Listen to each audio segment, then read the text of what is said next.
I'm going to take you through the 3 phases that William Bridges laid out. 3 phases that are universal. That's the good news.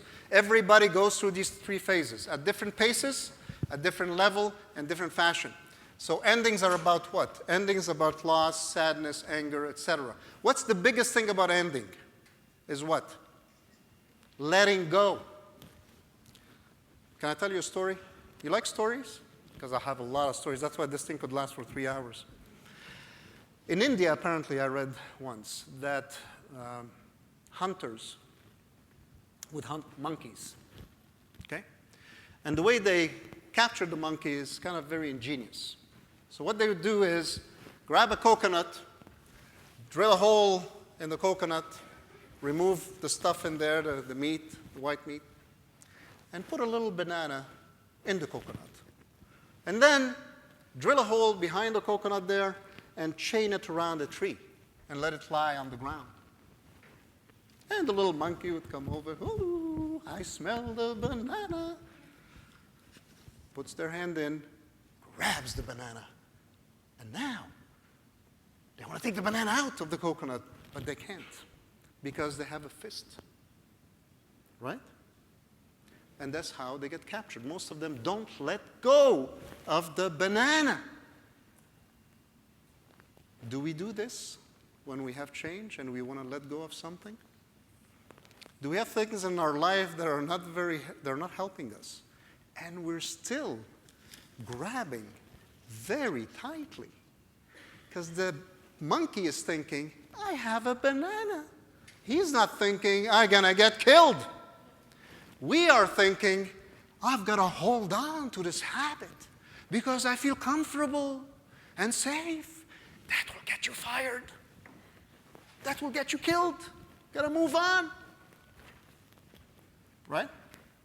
Letting go is the most difficult thing we have to do when it comes to change. So imagine this. I'm sitting here, and you're asking me, walk to that wall there, and I'm afraid. Right? So I'm not letting go. The first thing in change is letting go and deal with the ending. And then you get to a point where you're in the neutral zone, what he calls the neutral zone. So the neutral zone now is a place where it's kind of in between the ending and the new beginning, and I'm kind of lost and confused. And how many of our employees are like this when we launch something new, right? It's chaotic. They don't know what's going on. Now the ending, the way they used to do that process is gone because you've eliminated out of the computer. And now the new thing you're asking them to do, they're not that comfortable with. And they're here in the middle. What do you think they need? Leadership, coaching, guidance, right? And often we let them go. So the neutral zone is about disorientation, being confused, and then you have your new beginning, which is still a fragile thing, but you're happy, you're ecstatic, you made it, and all is good there. Okay? The interesting thing about change, when we look at really the psychology, it goes back thousands of years ago. Because if we look at our old cousins living in caves, think about it for a second. There's a tension created here. I stay in the cave, I'm safe, but I starve. Right? Or I get out of the cave, I find the food, but I may get killed.